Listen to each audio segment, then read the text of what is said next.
ಮದುವೆ ಅನ್ನುವಂಥದ್ದು ಇವತ್ತು ಯಾವ ರೀತಿ ಇದೆ ಅಂತಂದರೆ, ಮದುವೆ ಅಂದ್ರೆ ಸಾಕು ಯುವತಿಯರು ಮಾರ್ದೂರ ಹಾರ್ತಾರೆ ಅನ್ನುವಂಥ ಒಂದು ಪರಿಸ್ಥಿತಿ.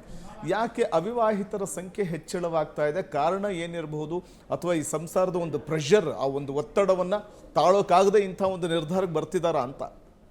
ಈಗ ಹೆಣ್ಮಕ್ಳು ಇಂಡಿಪೆಂಡೆಂಟ್ ಆಗಿದ್ದಾರೆ ಫಸ್ಟ್. ಆದರೆ ಮೊದಲಿಂದನೂ ನಮಗೆ ಹೆಣ್ಮಕ್ಳಿಗೆ ಏನು ಹೇಳ್ಕೊಡ್ತಾ ಇದ್ರು, ಒಂದು ಹೆಣ್ಣು ಅಂದ ತಕ್ಷಣ ಬೇರೆ ಮನೆಗೆ ಹೋಗೋ ವಸ್ತು ಅನ್ನೋ ಥರನೇ ಟ್ರೀಟ್ ಇತ್ತು ಹಳೆ ಕಾಲದಲ್ಲಿ.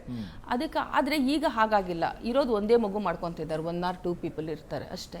ಅದರಿಂದ ಏನಾಗ್ತಿದೆ, ಅವರಿಗೆ ಎಲ್ಲ ಈಕ್ವಲ್ ಫ್ರೀಡಮ್ ಸಿಗ್ತದೆ, ಎಜುಕೇಷನ್ ಸಿಗ್ತಾ ಇದೆ. ಅವ್ರಿಗೆ ನಾವು ಹೆಣ್ಮಕ್ಳು ಅಂತಲೇ ಹೇಳ್ಕೊಡ್ತಾ ಇಲ್ಲ. ಫಸ್ಟು ನಾನು ಹೆಣ್ಣು ಅಂದರೆ ಫಸ್ಟು ಅವರು ಹೆಣ್ಮಕ್ಳು ಈ ಥರನೇ ಬಟ್ಟೆ ಹಾಕೋಬೇಕು, ಇದೇ ಥರ ಇರಬೇಕು. ಮನೆಯಲ್ಲಿ ಚಿಕ್ಕ ಮಗು ಇದ್ದಾಗಲಿಂದನೂ ಹೇಳ್ಕೊಡ್ತಾ ಇದ್ರು, ನೋಡಿ ಅತ್ತೆ ಮನೆಗೆ ಹೋದ್ಮೇಲೆ ಇದೇ ಥರ ಮಾಡಬೇಕು, ಏನು ಕೊಟ್ಟರು ತಿನ್ನಬೇಕು, ಅಡ್ಜಸ್ಟ್ ಆಗಬೇಕು ಅಂತ ಇತ್ತು. ಯಾರೇ ಆಗಲಿ ನಾವು ನಮ್ಮ ವಯಸ್ಸಲ್ಲೆಲ್ಲ ಅದೇ ಥರ ಹೇಳ್ಕೊಡ್ತಾ ಇದ್ರು. ಬಟ್ ಇವಾಗ ಆ ಥರ ಇಲ್ಲ, ಎಲ್ಲ ಸಮಾನತೆ ಅಂತ ಬಂದಿದೆ. ಹುಡುಗಿಯರಿಗೆಲ್ಲ ಈಕ್ವಲ್ ಕೊಡ್ತಾರೆ. ಒಂದೇ ಮಗು ಇರೋದ್ರಿಂದ ಅಡ್ಜಸ್ಟ್ಮೆಂಟ್ ಅನ್ನೋದೇ ಇಲ್ಲ. ಅವ್ರು ಕೇಳಿದ್ದೇ ಸಿಕ್ಕತ್ತೆ. ಶೇರಿಂಗ್ ಅನ್ನೋದು ಏನೂ ಗೊತ್ತೇ ಇಲ್ಲ. ಆಮೇಲೆ ಏನಾಗುತ್ತೆ, ತಂದೆ ತಾಯಿ ಇಬ್ಬರು ಅರ್ನಿಂಗ್ ಇರ್ತಾರೆ. ಮಕ್ಕಳನ್ನ ಬೆಳೆಸಿದ ಮೇಲೆ ಉದ್ಯೋಗಕ್ಕೆ ಬಂದ ಮೇಲೆ ಅವರೇನಾಗಿದೆ, ಅಡ್ಜಸ್ಟ್ ಮಾಡ್ಕೋಬೇಕು, ಇನ್ನೊಂದು ಮನೆಗೆ ಹೋಗಬೇಕು, ಕೆಲಸ, ಗಂಡನ ಜೊತೆ ಅಡ್ಜಸ್ಟ್ಮೆಂಟ್ ಅನ್ನೋದೇ ಒಂದು ದೊಡ್ಡ ಬರ್ಡನ್ ಏನು ಅಂತ ಭಯ ಪಟ್ಕೊತಾ ಇದ್ದಾರೆ. ಇದಕ್ಕೆಲ್ಲ ಕಾರಣ ಏನಂದರೆ ನ್ಯೂಕ್ಲಿಯರ್ ಫ್ಯಾಮಿಲೀಸ್. ಫಸ್ಟ್ ಆದರೆ ಜಾಯಿಂಟ್ ಫ್ಯಾಮಿಲೀಸ್ ಬರ್ತಾ ಇತ್ತು. ಈ ಜನರೇಷನ್ 90s ಎಲ್ಲ ನ್ಯೂಕ್ಲಿಯರ್ ಫ್ಯಾಮಿಲೀಸೇ ಆಗಿದೆ. ಗಂಡ ಹೆಂಡತಿ ಮತ್ತು 2 ಮಕ್ಕಳು ಅಷ್ಟೇ.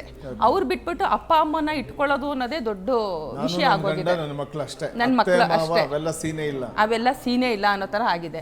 ಇಬ್ರು ಅದೇ ತರ ಮಾಡೋ ಅಷ್ಟೊತ್ತಿಗೆ ಮಕ್ಕಳಿಗೂ ಅದೇ ಬಂದ್ಬಿಡುತ್ತೆ. ಗಂಡ ಹೆಂಡತಿ ಜಗಳ ಮಾಡ್ಕೊಂತಾರೆ, ಅದು ನೋಡೋ ಅಷ್ಟೊತ್ತಿಗೆ ನಾನು ಇನ್ನೊಬ್ಬರ ಜೊತೆ ಅಡ್ಜಸ್ಟ್ ಮಾಡ್ಕೋಬೇಕಾ, ನನಗದು ಕಷ್ಟ ಅಂತ ಒಂದು ಬರುತ್ತೆ. ಮತ್ತೆ ಇನ್ನೊಂದೇನಾಗ್ತಾ ಇತ್ತು, ಆರ್ಥಿಕವಾಗಿ ಸಬಲರಾಗಿದ್ದಾರೆ. ಪ್ರತಿಯೊಂದು ಹೆಣ್ಮಕ್ಳು ದೂರ ಉಳಿತಿದಾರ, ಮದುವೆಯಿಂದ ದೂರ ಉಳಿತಿದಾರ ಅಂತ. ಹೌದು, ಮದುವೆ ಈಗ ನೋಡಿ, ನಾನು ಎಷ್ಟು ಗಂಟೆಗಾದ್ರೂ ಎದ್ದೇಳ್ಬೋದು, ಏನಾದ್ರೂ ಡ್ರೆಸ್ ಹಾಕೋಬಹುದು, ಯಾವತ್ತಾದ್ರೂ ಇರಬಹುದು ಅಂತ ಇರುತ್ತೆ. ಬಟ್ ಮದುವೆ ಆದಮೇಲೆ ಗಂಡನ ಜೊತೆಗೆ ಅಡ್ಜಸ್ಟ್ ಮಾಡ್ಕೋಬೇಕು, ಅತ್ತೆ ಮನೆಗೆ ಹೋಗಬೇಕು, ಅವ್ರದ್ದೇನೋ ರುಚಿ ತಿಂಡಿಗಳೆಲ್ಲ ಡಿಫ್ರೆನ್ಸ್ ಇರುತ್ತೆ, ಅವನಿಗೇನೋ ಮಾಡಿ ಹಾಕಬೇಕು ಅನ್ನೋದು ಇವರು ಟಾಲರೇಟ್ ಮಾಡ್ಕೊಳಕ್ಕೆ ಆಗ್ತಾ ಇಲ್ಲ. ಮತ್ತು ಫೈನಾನ್ಷಿಯಲ್ ಇಂಡಿಪೆಂಡೆನ್ಸ್. ಈಗ ಯಾರ ಹತ್ರನೂ ನಾವು ದುಡ್ಡಿಗೆ ಚಾಚೋದೇ ಬೇಡ. ಈಗ ಹುಡುಗಿನೇ ಲಕ್ಷಾಂತರ ರೂಪಾಯಿ ದುಡಿತಾ ಇದ್ದಾರೆ, ನಮಗೆ ಸ್ವಂತ ಕಾರ್ ಇದೆ, ಸ್ವಂತ ಮನೆ ತಗೊಳ್ಳೋ ಕೆಪಾಸಿಟಿ ಇದೆ, ನಾನು ಯಾಕೆ ಇನ್ನೊಬ್ರು ಮಾತು ಕೇಳಬೇಕು?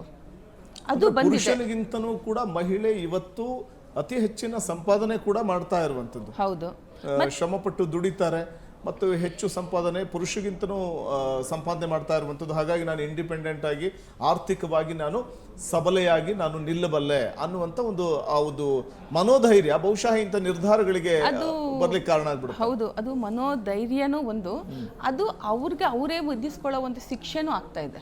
ಯಾಕೆಂದ್ರೆ ತುಂಬಾ ಜನ ಹೌಸ್ ವೈಫ್ ಸುಖವಾಗೇ ಇದ್ದಾರೆ. ಏನಂದ್ರೆ ಗಂಡ ದುಡ್ದು ಹಾಕ್ತಾ ಇದ್ದಾರೆ, ನೆಮ್ಮದಿಯಾಗಿದ್ದಾರೆ, ಮಕ್ಕಳು ನೋಡ್ಕೊಂತಾ ಇದ್ದಾರೆ.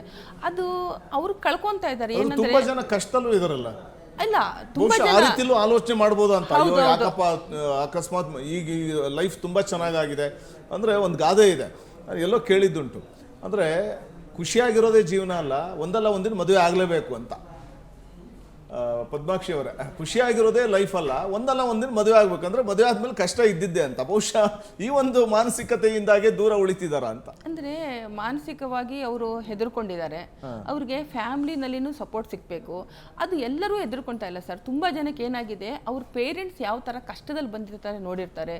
ನೈಬರ್ಸು, ಅವರ ಅಪ್ಪ ಅಮ್ಮನೋ, ಚಿಕ್ಕಮ್ಮ ಚಿಕ್ಕಪ್ಪ, ಫ್ರೆಂಡ್ಸು, ಅವ್ರ ಕಷ್ಟದಲ್ಲಿರೋದು, ಡೈವರ್ಸ್ ಆಗಿರೋದು, ಗಂಡ ಹೊಡೆದಿರೋದು, ಅದನ್ನೆಲ್ಲ ನೋಡಿ ಭಯ ಪಟ್ಕೊಂತ ಇದ್ದಾರೆ.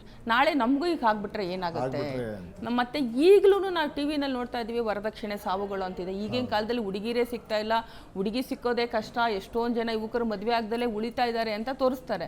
ಒಂದ್ ಕಡೆಯಿಂದ ನಿಮ್ಮ ಚಾನಲ್ಸ್ ಅಲ್ಲೇ ಬರ್ತಾ ಇರುತ್ತೆ, ವರದಕ್ಷಿಣೆ ಸಾವು ಅಂತ ಬರ್ತಾ ಇದೆ. ಹುಡುಗಿನೇ ತೊಂದರೆ ಆಗಿದೆ ಅಂತ ಹೇಳ್ತಾರೆ, ಅತ್ತೆ ಮನೆಯವರು ಕಾಟ ಕೊಟ್ಟಿದ್ದಾರೆ ಅಂತ ಹೇಳ್ತಾರೆ, ಡೈವರ್ಸ್ಗಳು ಜಾಸ್ತಿ ಆಗ್ತಿದೆ ಅಂತ ಹೇಳ್ತಾರೆ. ಅದು ತುಂಬಾ ಜನ ಮಕ್ಕಳಿಗೆ ನೋಡಿ ನೋಡಿ ನೋಡಿ ಸೊ ಈ ರೀತಿ ನಮ್ಮ ಲೈಫಲ್ಲೂ ಕೂಡ ಆಗ್ಬಿಟ್ರೆ ಇದು ಈ ಗೊಡವೆನೇ ಬೇಡಪ್ಪ ಅನ್ನುವಂತ, ಈ ಗೊಡವೆನೇ ಬೇಡ, ನಾವು ಹಾಯಾಗಿದ್ದೀವಿ ಅಂತಾರೆ. ಅದು ಒಂದು ಕಾರಣ. ಬಟ್ ಅವ್ರಿಗೆ ಮುಂದೆ ತಿಳಿತಾ ಇಲ್ಲ. ಯಾಕೆಂದ್ರೆ ಪೇರೆಂಟ್ಸು ಒಂದು ಹೇಳ್ಕೊಡ್ಬೇಕಾಗತ್ತೆ, ತಂದೆ ತಾಯಿನೂ ಹೇಳ್ಕೊಡ್ಬೇಕು. ಮುಂದೆ ಫ್ಯೂಚರಲ್ಲಿ ಏನಾಗುತ್ತೆ, ಅಪ್ ಟು 40-45 ತನಕ ನಾವು ಸ್ಟ್ರಾಂಗ್ ಆಗಿದ್ದಾಗ ಆಗತ್ತೆ. ಕುಟುಂಬ ವ್ಯವಸ್ಥೆ ಹೇಗಿರುತ್ತೆ, ವಯಸ್ಸಾದ್ಮೇಲೆ ಯಾರ ಜೊತೆಗೆ ಇರ್ತಾರೆ, ಹೌದು 100% ಬೇಕಾಗತ್ತೆ. ತಂದೆ ತಾಯಿಗಳ ಪಾತ್ರ ತುಂಬಾ ಮುಖ್ಯ ಆಗುತ್ತೆ. ಈಗ ನಾವು ಜಾಬ್ ಮಾಡ್ತಾ ಇರ್ತೀವಿ, ನಮಗೂ ನಮ್ಮ ಅಪ್ಪ ಅಮ್ಮ ಹೇಳ್ಕೊಟ್ಟಿದ್ರು, ನಾನು ನಾನು ಕೆರಿಯರ್ ಓರಿಯೆಂಟ್ ಆಗಿದ್ದೆ. ನಮ್ಮ ತಂದೆ ತಾಯಿ ನಮ್ಮ ಜಾಬ್ ಬಿಡಿಸಿ ಮದುವೆ ಮಾಡಿದಾಗ ನಾನು ಜಗಳ ಮಾಡಿದ್ದೆ, ನನ್ನ ಕೆರಿಯರ್ ಹಾಳಾಗೋಯ್ತು ಅಂತ.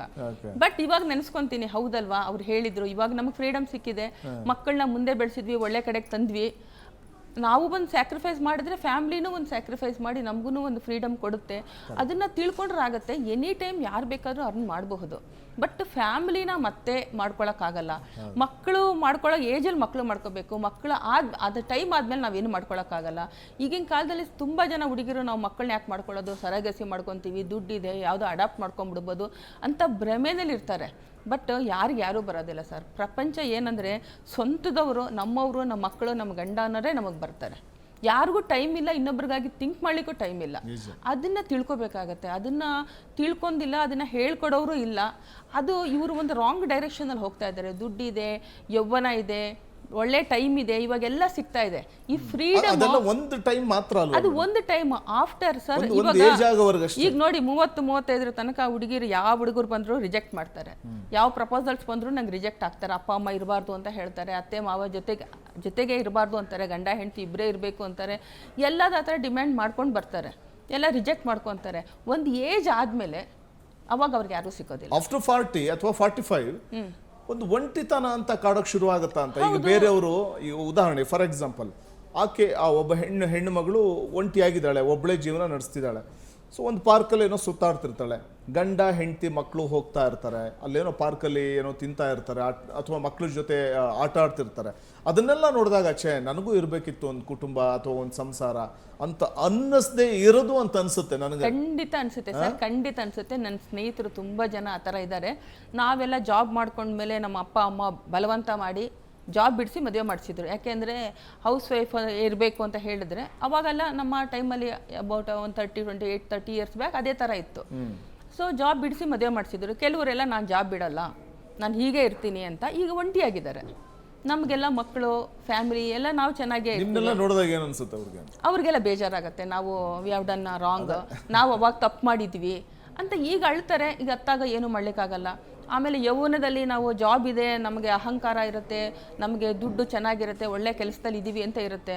ಅವಾಗ ಗಂಡ ಏನಾದರೂ ಒಂದು ಮಾತು ಹೇಳಿದ್ರು ಡೈವರ್ಸ್ಗಳು ತುಂಬ ಜಾಸ್ತಿ ಆಗಿದೆ. ಮದುವೆ ಮಾಡಿದ್ರು ನಾನು ಬದುಕಬಲ್ಲೆ ಅಂತಾರೆ. ಆಫ್ಟರ್ 40-50 ಬಂದಾಗ ಹೆಲ್ತ್ ಕೈ ಕೊಡುತ್ತೆ, ಮಾನಸಿಕವಾಗಿ ಸಪೋರ್ಟ್ ಬೇಕಾಗುತ್ತೆ. ಕಷ್ಟ ಸುಖ ಬಂದಾಗ ಒಬ್ರು ಬೇಕಾಗುತ್ತೆ. ಒಂಟಿತನ, ಖಿನ್ನತೆ, ಈಗ ನೋಡಿ ಮಾನಸಿಕ ತಜ್ಞರ ಹತ್ರ ಹೋಗೋರು ತುಂಬ ಜಾಸ್ತಿ ಆಗಿಬಿಟ್ಟಿದ್ದಾರೆ. ವೃದ್ಧಾಶ್ರಮಗಳು ಜಾಸ್ತಿ ಆಗಿದೆ. ನಾನು ಯಾಕೆ ದುಡಿತಾ ಇದ್ದೀನಿ, ಇಷ್ಟು ದುಡ್ಡು ಯಾಕೆ ಬೇಕು? ದುಡ್ಡಂತೂ ತಿನ್ನಲ್ಲ. ಕಾಯಿಲೆ ಬಂದರೆ ನಮಗೆ ತಿನ್ನೋದು ಒಂದು ಸ್ವಲ್ಪ ಅನ್ನ, ಮನಸ್ಸಿಗೆ ನೆಮ್ಮದಿ, ಒಂದು ಸಂತೋಷ. ನಾವು ಬಂದರೆ ಸಂತೋಷ ಪಟ್ಟು ನೋಡೋರು ಯಾರೂ ಇರೋದಿಲ್ಲ. ಮನುಷ್ಯನಿಗೆ ಬೇಕಾಗಿರೋದೇ ಆರೋಗ್ಯ, ನೆಮ್ಮದಿ. ಇವೆರಡು ಬಿಟ್ರೆ ಕೋಟಿಗಿಂತನೂ ಮಿಗಿಲಾದ ಅದೇನೆ ಆರೋಗ್ಯ, ನೆಮ್ಮದಿನೇ. ಈಗ ನೋಡಿ ಈ ಪೆಟ್ಟುಗಳನ್ನ ತುಂಬಾ ಜಾಸ್ತಿ ಸಾಕೋದು ಜಾಸ್ತಿ ಆಗ್ಬಿಟ್ಟಿದೆ. ನಾಯಿಗಳನ್ನ ಸಾಕೊಂತಾರೆ, ಆಮೇಲೆ ಬೆಕ್ಕುಗಳನ್ನ ಸಾಕೊಳ್ಳೋದು, ಅದನ್ನ ನೋಡ್ಕೊಳ್ಳೋದು.